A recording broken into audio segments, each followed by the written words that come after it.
ওয়ালা তাহিনু ওয়ালা তাহজানু ওয়া আনতুমুল আ'লাউনা, তোমাদের কোনো ভয় নাই, তোমাদের কোনো চিন্তা নাই, তোমাদের কোনো পেরেশানি নাই। সুবহানাল্লাহ বলেন। রব আমাদেরকে ডাক দিতেছেন, বলতেছেন ওয়ালা তাহিনু ওয়ালা তাহজানু, তোমাদের কোনো চিন্তা নাই, তোমাদের কোনো ভয় নাই। ওয়া আনতুমুল আ'লাউনা, তোমাদের কোনো পেরেশানি নাই। ইন কুনতুম মুমিনিন, যদি তোমরা মুমিন হও। সুবহানাল্লাহ। আর বলে বলি সুবহানাল্লাহ।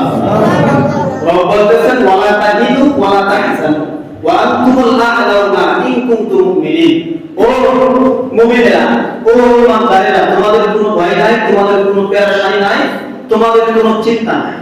যদি আমরা তাফসীরের ভাষায় এটাকে সাজাই তাহলে বলতে পারি অর্থাৎ মুমিনের কোনো ভয় নাই, মুমিনের কোনো পেরেশানি নাই, মুমিনের কোনো চিন্তা নাই, মুমিনের জয় নিশ্চিত ইহকালেও পরকালেও। ঠিক আছে? সুবহানাল্লাহ।